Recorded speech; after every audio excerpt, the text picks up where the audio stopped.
গেল বুধবার হঠাৎই সিরিয়ার দ্বিতীয় বৃহত্তম শহর আলেপ্পোতে সেনাবাহিনীর অবস্থান লক্ষ্য করে হামলা শুরু করে সশস্ত্র গোষ্ঠী হায়াত তাহরির আল শাম। 2016 সালের পর আসাদ বাহিনীর বিরুদ্ধে শক্তিশালী প্রতিরোধ গড়ে তোলে তারা। আক্রমণের মুখে শহরটি থেকে সাময়িকভাবে পিছু হটার কথা জানায় সিরীয় সেনাবাহিনী। আসাদ বাহিনীকে সরিয়ে আলেপ্পোর বেশিরভাগ অঞ্চল দখলের পর থেকে আলোচনার কেন্দ্রবিন্দুতে পরিণত হয়েছে সশস্ত্র গোষ্ঠীটি।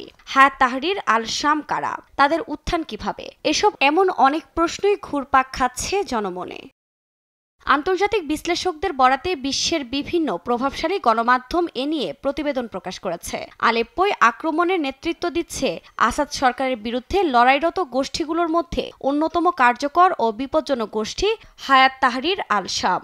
2011 সালে আল কায়েদার সরাসরি সহযোগী হিসেবে জাবহাত আল নুসরা নামে প্রতিষ্ঠিত হয়েছিল গোষ্ঠীটি। এর প্রতিষ্ঠায় জড়িত ছিলেন আইএস নেতা আবু বকর আল বাগদাদিও। 2016 সালে গোষ্ঠীর নেতা আবু মোহাম্মদ আল জৌলানি আল কাদেরের সঙ্গে সম্পর্ক ছিন্ন করে নতুন সংগঠন করেন, যা পরবর্তীতে হায়াত তাহরির আল শাম নামে পরিচিত হয়। তবে সিরিয়ায় যুদ্ধবিরতি চুক্তি কার্যকরের পর গত 4 বছরে দেশটিতে তেমন কোনো বড় সংঘাত গণমাধ্যমের খবরে আসেনি। গত 27 নভেম্বর থেকে আলোচনায় এইচটিএস, বিদ্রোহী নিয়ন্ত্রিত উত্তর পশ্চিমের ইদলিব প্রদেশের প্রধান শক্তি এইচটিএস গোষ্ঠীটির আলেপ্পো দখল সিরিয়া সরকারের জন্য বড় ধাক্কা বলছেন অনেকে। যদিও রিসার্চ ফেলো অ্যান্ড স্কটল্যান্ডের সেন্ট এন্ড্রুস বিশ্ববিদ্যালয়ের সিরিয়া অ্যান্ড স্টাডিজ সেন্টারের সহ প্রতিষ্ঠাতা ইব্রাহিম হামিদি বলেন, রাশিয়া সঠিক সময়ে হস্তক্ষেপ করলে বিদ্রোহীদের আলেপ্পো দখল সহজ হতো না। এভাবে শহর দখলে নেয় রাশিয়ান সেনাবাহিনী সবচেয়ে উন্নত বিমান ইউক্রেনে স্থানান্তর করেছে।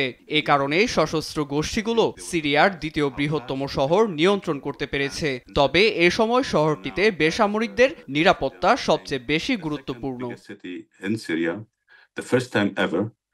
গণমাধ্যমের প্রতিবেদনের তথ্য থেকে আরও জানা যায়, হায়াত তাহরির আল শাম দীর্ঘ সময় ধরে ইদলিবে নিজেদের শক্তি প্রতিষ্ঠা করছে এবং স্থানীয় প্রশাসনের কার্যক্রম পরিচালনা করছে। তবে ইব্রাহিম হামিদি বলেন, সাম্প্রতিক সময়ে ইসরায়েলের হামলায় হিজবুল্লাহর অবস্থান কিছুটা দুর্বল হয়ে পড়েছে, যা সিরীয় বিদ্রোহীদের গোষ্ঠীগুলোর আচমকা সিদ্ধান্ত নিতে বড় ভূমিকা রেখেছে।